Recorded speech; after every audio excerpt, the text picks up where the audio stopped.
Stéphane Ravier, c'est pour ça que je vais terminer par Jamil tout à l'heure, parce qu'il va nous expliquer vraiment ce qui peut arriver avec cette décision. Stéphane Ravier, vous êtes bien sûr pour. Oui, j'ai voté dès demain la suppression de l'AME, l'aide médicale d'État. Quelques chiffres. Selon une étude d'octobre 2023, mesdames et messieurs, 63% des Français ont déjà renoncé à se soigner. C'est quasiment 2 Français sur 3. Le gouvernement a demandé 600 millions d'euros d'économies aux hôpitaux. La prise en charge des soins dentaires par la Sécu est passée de 70 à 60% en octobre.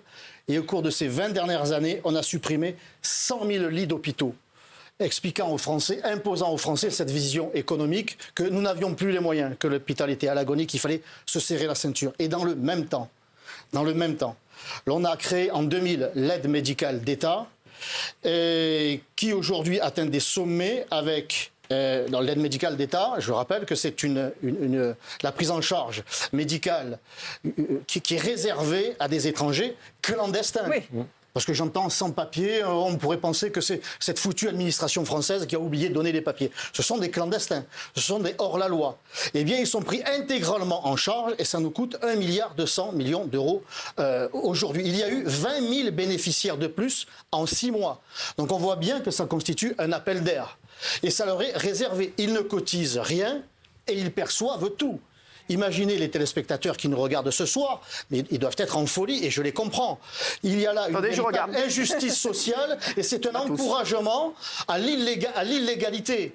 C'est-à-dire que vous pénétrez en France, vous avez de façon illégale, vous avez 95% de chances d'y rester, puisque les OQTF ne sont pas appliqués.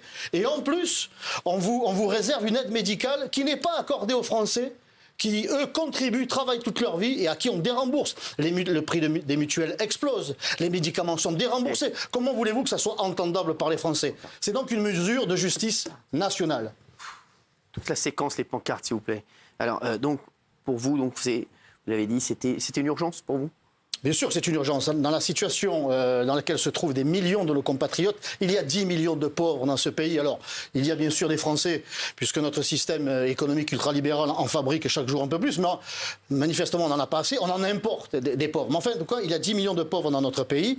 Je crois que moi, en tant que Français et en tant que parlementaire français, il est de mon devoir de réserver les avantages sociaux à nos compatriotes, d'autant que nous sommes à l'os.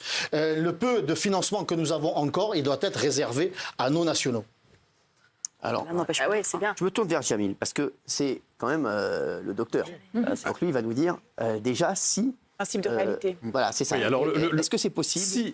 Ce que je voudrais dire, c'est que si la France ne peut pas accueillir toute la misère du monde, elle est tenue de prendre en charge la misère qui est sur son sol, quelle qu'elle soit. C'est le principe d'égalité républicain. C'est ça. Deuxièmement, le fait d'avoir recours à l'aide médicale d'urgence, d'abord cette aide médicale d'urgence, on ne sait pas ce qu'elle va être. Il n'y a pas de précision sur ce qu'elle va être. L'AMU, oui, voilà.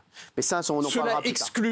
Cela exclut la prévention. C'est-à-dire que vous avez une jeune femme, une migrante qui arrive, qui ne va plus avoir droit à l'aide médicale d'État, qui va se palper le sein, qui va sentir qu'elle a une boule, mais ça ne rentre pas dans le cadre de l'AMU, puisque elle n'a pas mal, puisque ce n'est pas une maladie chronique, et donc elle ne pourra pas consulter, puisqu'elle n'a pas les moyens de le faire. Au fil des mois, la tumeur va grossir, alors elle va commencer à faire mal, mais elle sera à un stade où on ne pourra plus rien faire. On ne pourra plus rien faire, où ça va coûter beaucoup plus cher à la société, parce que là, on sera obligé. Exactement. On sera obligé, dans le cadre de l'urgence. C'est intéressant ce qu'il dit. Ah oui. Dans le cadre de l'urgence, c'est pour ça que je vais laisser parler à la fin. Mais il y a l'idéologie et la pratique. Exactement. Tous les migrants n'ont pas le cancer. Par ailleurs, l'idéologie et la pratique, c'est juste qu'on oppose des choses qui n'ont rien à voir. Par ailleurs, dans ce cas-là, on ne défend jamais les soins de la santé. Par ailleurs, ces migrants qui ne vont pas avoir le droit de consulter, puisqu'ils n'auront pas les moyens de le faire, vont aller dans les urgences hospitalières. Et dans les urgences hospitalières, on est tenu de les soigner. Ça, c'est le... Alors, je vais vous demander... le serment d'Hippocrate. On va continuer ce débat, mais juste, je voudrais vous montrer les résultats du sondage. Ah bah c'est sûr. Ils sont incroyables. oui, Regardez, non, ils sont fait 87-12. C'est sûr. Donc, c'est un oui massif, très très important. Voilà, et Jean-Michel, ça ne t'étonne pas. Hein. Non, mais c'est vrai. Est-ce que tu voulais dire un truc, Jérémy? Vas-y. Bah oui, non, parce que évidemment, quand vous parlez d'une femme qui a le cancer, évidemment, on a envie de la soigner. Mais enfin, tous les migrants qui arrivent, les 500, je sais pas combien, les centaines de milliers, n'ont pas tous le cancer. Là, vous prenez un cas justement pour nous faire des sentiments. Laissez-le finir. Enfin, c'est les gens qui n'ont pas le droit d'être là. Abolit l'aide médicale. Regardez le sondage. Pour les migrants, en 2012, Rajoy a aboli l'aide médicale. Eh bien, en 2018, l'aide médicale a été rétablie parce qu'une étude catalane a montré qu'il y avait eu une augmentation de 20% de la mortalité en 3 ans chez les migrants du fait de maladies cancéreuses non prises en charge. Voilà. Vous opposez des choses qui ne sont pas opposables. C'est-à-dire que vous allez nous parler en permanence de gens qui sont dans le besoin, qui arrivent et qui, évidemment, vous êtes médecin. Il faut limiter. Mais la politique, c'est pas forcément de faire plaisir à tout le monde. La politique, c'est de prendre des décisions. La politique, c'est parfois d'avoir à dos la moitié de la France. En l'occurrence, pas vraiment. Puisqu'il y a 85% de gens qui sont d'accord. Malheureusement, mais vous aurez toujours raison sur ce terrain-là. On est tenu de soigner sur ce terrain-là, vous aurez toujours raison. Mais si demain, la population augmente de 12% tous les ans. Là, ce sont les chiffres. Moi, je suis allé sur les chiffres officiels de l'aide médicale d'urgence aujourd'hui. C'est 12% de plus chaque année.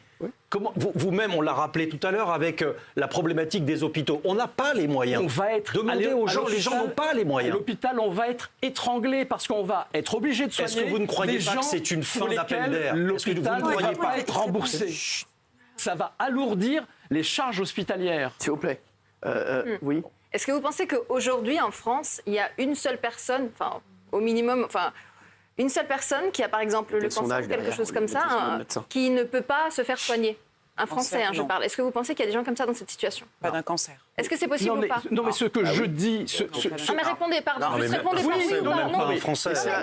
Ma question est très précise. Je pose la question. Heureusement qu'on soigne tous les gens. Est-ce que vous pensez qu'aujourd'hui, il y a des gens qui ont des maladies graves, ce sont des Français sur le territoire français, est-ce que c'est des gens qui ne peuvent peut-être pas avoir accès aux soins? Non, ça n'existe pas. Non, pleinement accès aux soins. Tout le monde a accès aux soins. Laissez répondre le médecin, s'il vous plaît. Il y a la CMU qui permet à tous les Français, ou non français d'ailleurs, légaux, d'être soignés. Pourquoi c'est bien le problème? Qu'est-ce qui se passe? C'est bien le problème. Non, mais on disait qu'il y avait 420 000 bénéficiaires de l'AME et il y a 900 000 clandestins. C'est-à-dire qu'il y en a encore 500 000 qui ne sont pas encore tout à fait conscients de leurs droits. Ils sont dans une situation hors la loi, je le répète, ils sont dans l'illégalité, mais ils ont des droits. Et notamment celui-là qui leur est réservé. Et donc je veux dire qu'il y a encore une source quasiment inépuisable de ceux qui sont déjà là et ceux qui viendront, parce que... L'information, elle circule à travers la planète. On sait qu'en ayant mis un pied en France, on va être pris en charge, pas seulement d'ailleurs pour l'aide médicale, mais pour tout, pour le logement, pour l'école, pour toutes sortes de services sociaux. Donc il est important de ne pas considérer, et j'entends ici ce que j'entends au Sénat, mais de votre part ça me choque moins, mais j'entends au Sénat de la part des sénateurs de gauche que les clandestins sont là de façon irréversible. Voilà, ils sont là, donc on va s'en occuper, on doit s'en occuper. Il n'y a jamais, de leur part, la volonté de renverser la situation, c'est-à-dire d'appliquer à ces clandestins la loi qui consiste à tout faire pour qu'ils rentrent dans leur pays d'origine. Tant que l'on n'enverra pas ce double message, eh bien, on continuera à venir en France par tous les moyens, et c'est tellement facile puisqu'il n'y a quasiment plus de frontières, et le problème ne pourra que se développer au détriment de nos nationaux. Guillaume, vous voulez pas? Je ne comprends même pas qu'on culpabilise de ne pas prendre en charge intégralement des personnes qui n'ont pas le droit d'être là, alors que dans d'autres pays, ils sont sans pitié. Quand vous êtes même les propres citoyens de ce pays, vous ne pouvez pas vous faire soigner si vous n'avez pas d'argent. Et nous, on est là à culpabiliser. Aux États-Unis. Bah oui, aux États-Unis. Attendez, aux États-Unis, si vous êtes français aux États-Unis, vous n'avez pas le droit d'être là. Déjà, ils vous foutent dehors. Et vous croyez vraiment qu'ils vont vous soigner? Ils en ont rien à foutre. Ils sont sans pitié. Ce sont des raisons économiques. Il faut être pragmatique. Et c'est dans le monde. Et tant mieux. Et c'est dans le monde des bisounours. Bien sûr qu'on a envie d'aider tout le monde. Mais si c'est au détriment des Français qui ne peuvent pas se soigner, c'est terrible. Je voudrais revenir juste parce que vous avez vu le sondage de 87,5, 12,5, ça monte encore. Stéphane Ravier, vous avez proposé hier au Sénat aussi un amendement visant à déchoir de leur nationalité les binationaux qui, je vous cite, font allégeance à une autre nation. Qu'est-ce que vous vouliez parler de quoi? ceux qui, actuellement et avant, et sans doute plus tard, manifestent leur soutien à un pays étranger et qui hurlent leur détestation de la France. L'actualité récente les conduit à détester et à crier leur haine du juif. Ces Français qui, pour moi, ne sont que des Français de papier, lorsqu'ils sont binationaux, on devrait leur retirer leur nationalité française parce qu'ils font offense, ils insultent la France. Et je crois qu'il serait tout à fait logique et légitime de leur retirer. Ce ne seraient pas les apatrides puisqu'ils ont une autre nationalité. Vous dites, pour vous, il faut retirer la nationalité française. Vous avez pris l'exemple de Karim Benzema. Oui, j'ai pris l'exemple de Karim Benzema parce qu'il a été... il a été... Ça fait 2 fois qu'on parle de Karim Benzema ici sur ce plateau en ma présence. Et je l'avais qualifié... c'est pour ça que vous m'aviez invité de Français de papier. Il a déjà critiqué la France. Il a été dit que Karim Benzema était franco-algérien. Oui. Mais moi, il a été dit que j'étais franco-tunisien. Et c'est le ministre de l'Intérieur lui-même qui a mis en exergue le rapprochement ou le soutien de Karim Benzema envers les fréristes, les frères musulmans qui sont considérés comme une association terroriste par de nombreux pays.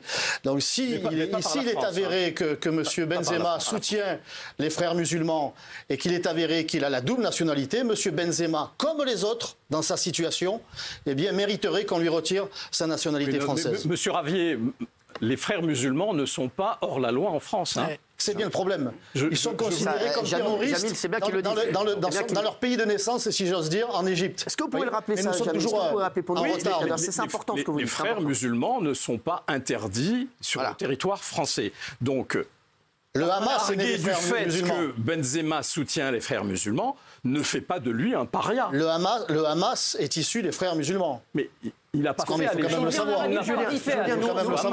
On en parlait hier. Tous ceux qui soutiennent peu ou prou le Hamas, par exemple, et qui sont franco quelque chose, eh bien qu'ils restent quelque chose, mais qu'ils ne soient plus français. Donc vous enlèveriez la nationalité à Karim Benzema, la nationalité française. Si ce que j'ai, on perd le ballon d'or, quoi. De toute façon, le ballon d'or, il n'a pas partagé avec les Français, il se l'est gardé, je crois. Les impôts. Je crois que la France a été. Les impôts, il les a pas payés en France. La France a quand même été assez généreuse, puisqu'elle lui a permis de se former dans son métier.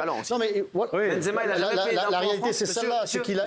Benzema n'a jamais payé d'impôts en France. Karim Benzema n'a jamais payé d'impôts. Il n'a pas une société à Lyon. Non, répondez. Non, mais j'ai pas une vision. J'ai pas une vision. Non, mais tu peux payer tes impôts en France. Je veux bien répondre. Il n'y a pas d'argent pour les hôpitaux. Vous dites qu'il ne faut pas donner de sous aux étrangers. Non, mais il n'y a pas d'argent. Mais vous voulez pas. Tu peux payer des impôts en France et détester la France aussi. Non.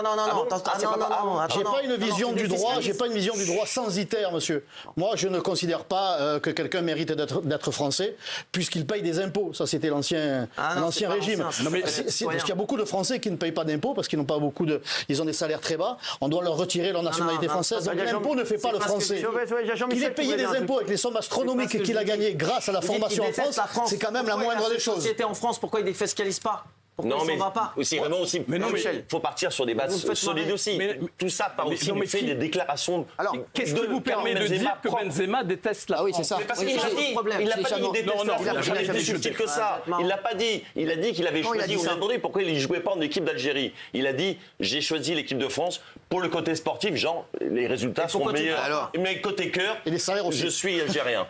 C'est quand même qu'on dit que je ne suis pas français. Non, c'est rien. Ça arrête. Côté cœur, je suis algérien et je joue à l'équipe de France, arrête. J'ai choisi la France pour l'argent et le cœur, mon cœur. C'est le pays de mes parents. Et mon cœur du côté de il y a parfois ça. Quand il l'a dit, ça fait un tollé, pas possible. Arrêtez. Mais moi, ça pose attention. Il y a eu France-Maroc. Je me rappelle, moi, je l'ai vu avec Jamel Debbouze. Il était partagé. Voilà, il a dit je suis pour la France, mais il était là parce que ça ne veut pas dire qu'il n'aime pas la France. Jamel Debbouze adore la France. Il n'a pas dit que son cœur était partagé. Il a dit j'ai pris la France. Non, il a dit j'ai pris la France pour le côté sportif et mon cœur est en Algérie. Il n'a pas dit mon cœur. Et ça fait tout le monde a été choqué. Moi, je ne trouve pas que ça soit normal que son cœur soit partagé. Vous êtes dur. Vous êtes dur. Non, mais c'est pas le Maroc qui le fait vivre. Je regrette. C'est pas le Maroc qui a fait de Jamel Debbouze une superstar. Il est adulé en France. Je crois que c'est une question aussi de loyauté. Non, mais le pauvre, qu'est-ce qu'il a fait? Non, mais c'est normal qu'il aime bien. Il a le droit d'avoir bien sûr. Je vais pas lui retirer sa nationalité pour ça. Moi, quand il y a un je trouve qu'il y a un petit manque de loyauté. Voilà. Quand il y a un France-Tunisie, sur les réseaux, tout le monde me dit Cyril, t'es pour la France ou pour la Tunisie? C'est normal, il n'y a rien de grave, je suis désolé. Mais vous êtes pour les deux, Cyril. Ah oui, moi, c'est normal. je suis pour celui sur qui j'ai misé le plus d'argent. Voilà, c'est tout. Merci en tout cas. Merci.